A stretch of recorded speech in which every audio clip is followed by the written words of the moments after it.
Chapter 3, Emotional Mastery. Section 1, The Woman Who Responds, Not Reacts. Subtitle, The Pathway of Power in Feeling. Emotions are not weaknesses. They are weapons in the hands of the sophisticated. C.S. Immersive Scenario. She sat perfectly still as his tone sharpened, eyes soft, posture open, one hand loosely wrapped around her glass. "So," he snapped, "you're just going to ignore what I said?"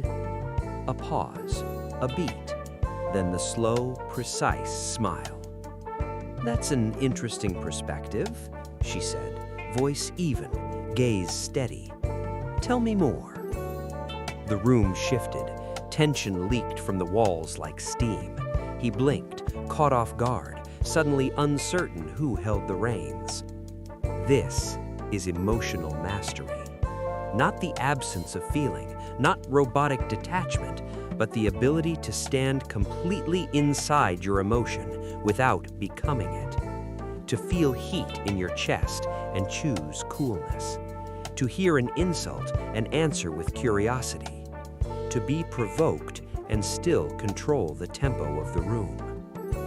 Core principle. The moment you react, you've been claimed. When you respond, slowly, intentionally, you remain the chooser. Power technique. The 3-breath rule. Before you speak, before you even blink, inhale deeply, hold it, exhale slowly. Only then respond. This is not delay, it is domination. Velvet responses for emotional control. For any emotional storm, expanded for every field situation. When challenged, "That's an interesting perspective. Tell me more." "I appreciate your honesty. Let's explore that." "You might be right. Let's look at it together." When insulted, "I hear a lot beneath those words. Are you okay?" "You're clearly passionate. What's underneath that?" When pressured, "I don't rush important things. Let's take a beat. I make better choices in quiet." Instructions. Memorize at least 3 velvet responses TM that feel natural to you. Practice them in a mirror, out loud, until they flow without hesitation. Use one at your next event and reflect on the energy shift. Mirror, don't absorb. Advanced field strategy. Most people throw energy like darts. The powerful woman doesn't catch them, she reflects them.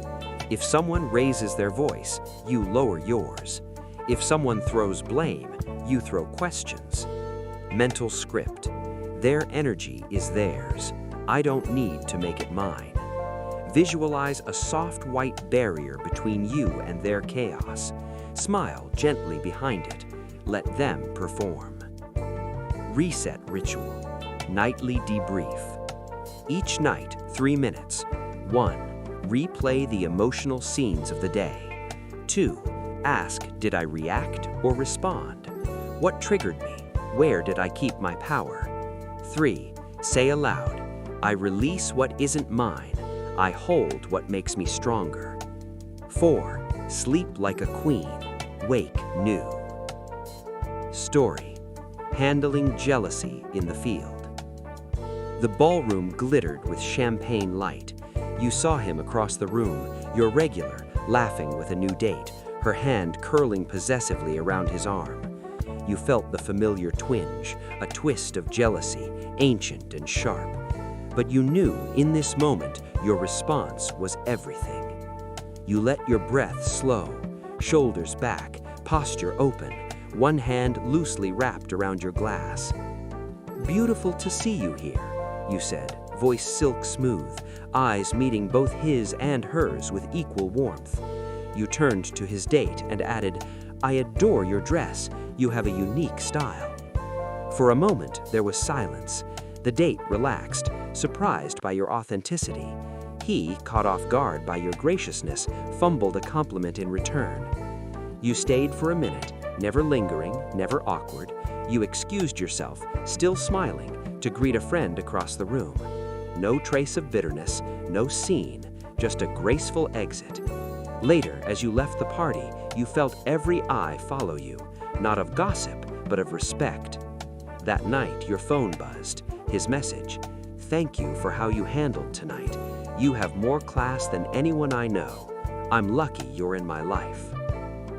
Instructions: never let jealousy show as anger, pettiness, or coldness. Greet everyone with equal poise. Compliment the rival. Stay only long enough to set a tone of calm control, then leave the scene gracefully. If you need to decompress, do it in private, never in public, never with tears or drama. Story: the difficult client. It started subtly, comments meant to test your boundaries. "You're not like the other girls, are you? I bet you're easy to persuade if someone tried hard enough." A different escort might have laughed nervously, or snapped back, or tried to prove herself. But you recognized the game. Push, prod, and see if you'd break. You inhaled, a slow, invisible 3-breath rule. You straightened, met his eyes, and smiled with that same knowing calm. "That doesn't work for me, but I appreciate your boldness." He blinked, unused to pushback that wasn't defensive or angry. He pressed again, joking, "Come on, live a little." You didn't move, didn't rush. Your voice softened, even more serene. "I choose my comfort, always. If that's not enough, I understand." He hesitated. The tension shifted. He laughed, but this time it was respectful. He'd found his limit, and you'd found your frame. Later, he became one of your easiest clients. Never again did he test your boundaries, and often told friends, "She's not just beautiful, she knows her worth." How to handle difficult clients, step by step. 1. Spot the game. Recognize when you're being tested: negging, boundary pushing, emotional manipulation. 2. Pause. Never react instantly. Use the 3-breath rule. 3. Respond calmly.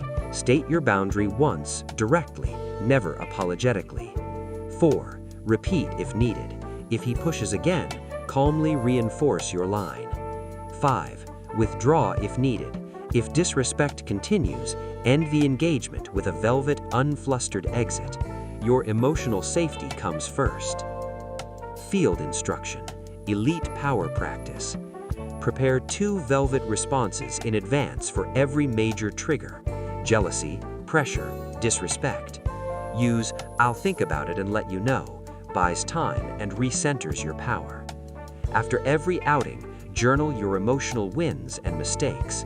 Mastery is built in reflection, not just action. If you feel your composure slip, excuse yourself. Never let anyone see you rattle. Practice the reset ritual before re-entering the room. Before any high-stakes field moment, visualize the outcome you want. Repeat your mantra: "I am the calmest person in the room."